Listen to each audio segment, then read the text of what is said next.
Hey there, Happy New Year. It is that time of the month where if you follow us here at Five Market Realty, my name is Scott Talley. I'm the broker here at our company. And we like to do two market updates on real estate for you each month. One where we focus more specifically on the Athens area and its neighboring counties, Oconee, Madison, Jackson, and areas like that. And then there's this update where we look at things from a more national perspective and we get our resources from a lot of this at Keeping Current Matters. And we're doing that today. So if you have interest in real estate in the Athens area or just like to be up to date on what we're seeing trend in the market, be sure to click subscribe below. And what we're going to talk about today as we started into a new market, which is the year of 2023, is that, we're going to be discussing that and looking towards less volatility, hopefully more balance, and trying to find where is opportunity. So let's get started. And right off of the gate, we've talked about this a lot, but you can't really talk about real estate right now without talking mortgage rates, especially with what happened in 2022. If you follow these videos, we've alluded to it a lot in the past. I've had to explain it to clients. The big deal with interest rates now is not how high they are, because historically it's not that really that high. It's how quickly they went up over the span of 2022. We started the year at just over 3%. We end the year at almost 6.5%. And then at one point we were over 7%. That's the highest rate increase in 1 year we've ever seen. And it was really just to battle inflation. There's been other factors in the world along that we can't control, stuff with supply chain, stuff going on with war in Ukraine that have caused inflation, energy problems. That's what they're trying to get under control. Let's take a look at this. If you've been following our videos too for over a year now, you understand that the 10-year Treasury yield is really what we follow to understand the mortgage rate, not so much the Fed fund rate. So if you look for 50 years, the 30-year mortgage rate has moved in unison with the 10-year Treasury yield. Back to 1972, the blue line is the 10-year, the green line is the mortgage rate. Here's the thing we discussed earlier a few months ago. The average spread is typically 1.7, 1.79 right in there. The spread is the difference between where the 10-year is and where the mortgage rate is. So let's look at this again. So there's the 10-year over from 2000 to 2021. The average 10-year Treasury was 3.49. You tack on 1.79 to that, which is the other average of the spread, you get to 5.28. What's going on today? What's happening right now with that average spread? Well, that average spread is a whole point higher at 2.79, which is a little bit of a reaction to the fear, the panic, the volatility we had in the market, especially with the inflation that's going on. So right now that puts it at about 6.5. I will note that we have several clients that have been able to do better than that on their interest rate. But let's take a look at what would it look like right now if we were at a more normal spread. Well, if we were at the more historical spread, we would come down to 5.48. And if we could get to a point where people would feel a little bit more balanced in their mortgage rate, that would help out a lot. And I think that could be where we're heading. So let's take a look a little further. Panic is starting to subside. And I hate to use the word panic, but it's probably a good word because that's what sometimes it feels like, especially in the stock market. So let's look here. You can see from January, this is the spread between the 10-year Treasury and the mortgage rate. Remember, we were talking about that spread. Down here is the 50-year average, and look how high we were getting. January, we were below average, and then we just spurt way up here. Let's do one other thing. Let's make that a little lighter color, and then we're going to take a look at the year of 2022. So from January to July, look at how much that spread increased from 1.6 down here to above 2.6 and then down to 2.2 spread. So that was the first half of the year. Then in the other part, what happened again? Let's take a look. It shot up even higher. This is over the end of the summer, October, November. Probably what I felt here in the Athens market, some of our worst times, because generally, worst time of that year, you see the market slow down then naturally. It's supposed to with school returning. But then you added what was going on with the mortgage rate. It was making things a lot harder. We had some listings that really struggled through that time just because a lot of people just sort of panicked. They got out of the market. They thought the interest rates were going to go to 20% or who knew where. And then what happened after that? Well, November, we started to see that come back down a little bit back down to earth. We started getting some clients and rates in the mid fives. And the panic seems to have gone away a little bit as we head into 2023. And there's still a little good news, though, because while we have seen the panic and we've seen that little spread come down, we're still a difference higher of the average rate of 1%. So that does bode well for the future. If we can ever get back to our 50-year average, by the way, that could be a good news for interest rates as we get through the first quarter or two of 2023. Here's a quote from Lawrence Young, chief economist at NAR. NAR is the National Association of Realtors. That's why we're quoting him. The upcoming months should see a return of buyers as mortgage rates appear to have already peaked and have been coming down since November. It feels that way right now. We might see some small Fed fund hikes, but it feels like our mortgage rate climate is normalizing a little bit, and we might have the worst behind us. Be advised, this may be the one and only window for the next few years to get into a buyer's market. And remember, as the Federal Reserve data shows, home prices only go up and always recover from recessions, no matter how mild or severe. Long-term homeowners should view the market right now as unique buying opportunity. That's David Stearns, former Assistant Secretary of Housing. And truthfully, that's not just salesmanship from some broker here in town. We're seeing that. We're seeing buyers get to negotiate more for the first time in a long time. And it's a more balanced market. It's what most of us were used to seeing for 15 years or more before we got into the pandemic market. Home price update. Let's talk about home prices. So what do you see right here? We've shown you this graph a few times before. This is the forecast of several entities, Realtor.com, NAR, Freddie Mac. You can see the average of all is about 0.1%. Realtor.com is at the high end at 5.4% appreciation, and then Ivy Zelman is down here at 5.1.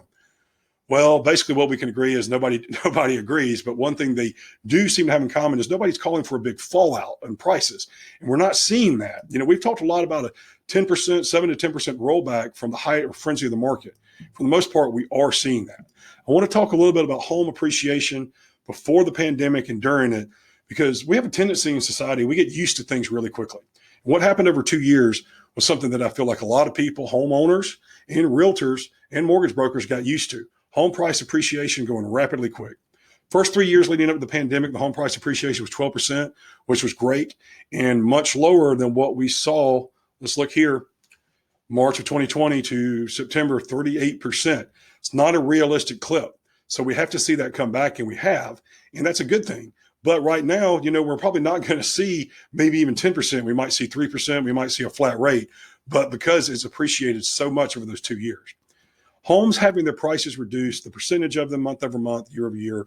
So this is something that a lot of people are seeing on social media is like price reduction, price reduction. So that makes you think, oh, the prices are going down. Well, relative to what? Let's look here, January 21. This is the amount to Realtor.com of homes having their price reduced. The blue means positive, there were none. Red means is actually there's a percentage of them going down. You can see to the left of my head here, just about 1% is where my head is. That's about the height of where we've been in July, August, and November. And that is prices being reduced, only about 1% of them. What's going on is, I believe in March of 2022 was the height of our market, meaning supply and demand frenzy. Rates started to go up in April. So what some people did was if they went to the market when their house was easily worth a round number like $500,000 in March, they thought maybe they could get more. Is it worth 550, 575? You've seen what's been happening. And they put it on the market and then it doesn't sell.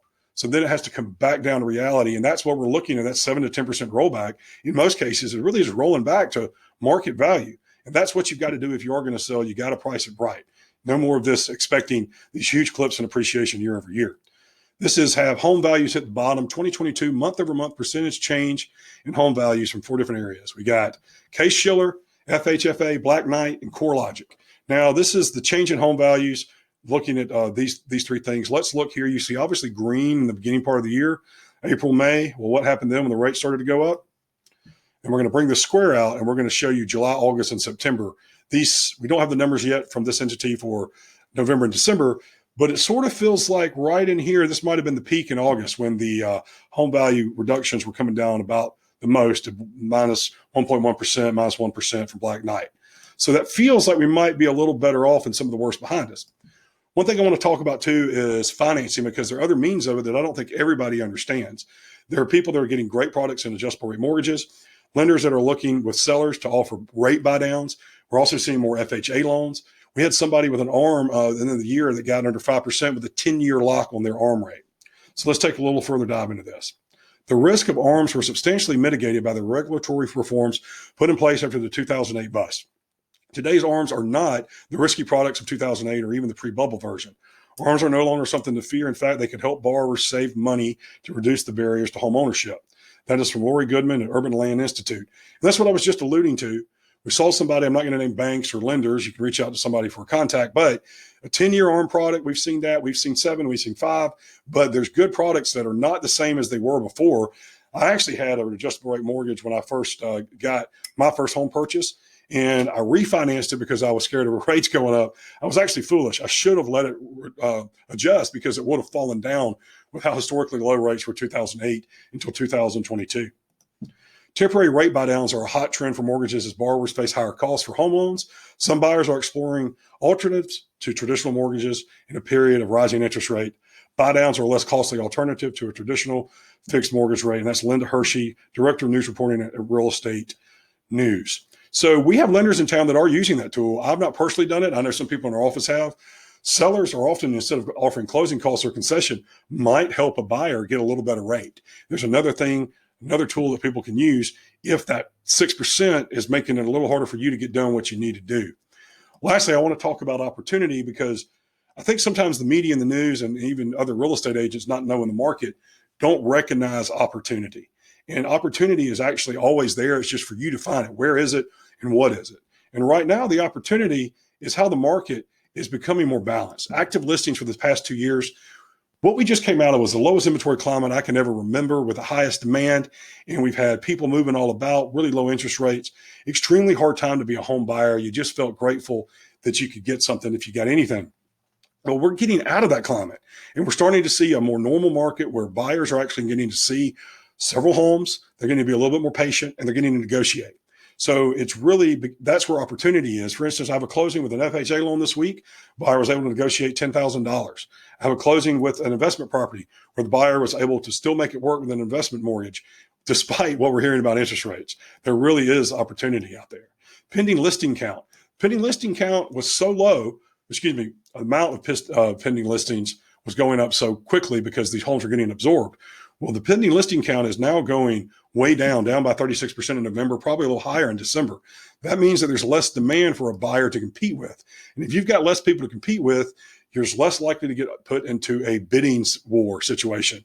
Imagine if you can look at a house you like and talk to the seller and make a reasonable negotiation. That is opportunity. And that's what I expect to see more of as we get into this market. I'm going to end on these last two slides, months of inventory. What I'm talking about is the yellow line represents the months below my head is 5 and 4 months. A balanced market is 6 months. So we're still in a low supply. We're still just below 4 months. But with the spring market approaching, we're already seeing home buyers start to call us these first 2 weeks of the year, reach out to more and more people, maybe planning to do something later in the year, but they know they've got to.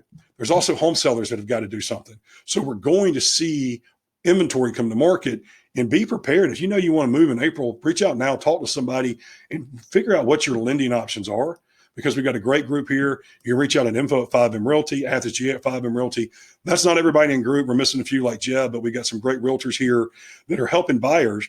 And this market's going to be different in 2023. Exactly how, we don't know, but we're going to keep you updated, give you this information. So please hit subscribe if you are interested in Athens area real estate, if you're planning to make a move in the year. But also, just if you own a home in the area and want to follow us to know what's trending in the market, what rates are doing, what we're seeing with values, days on market, we're going to do that twice a month, every month for this year. Info@5M Realty. We hope you've had a great new year, and reach out to anybody here if we can be a help. Have a great Martin Luther King Day.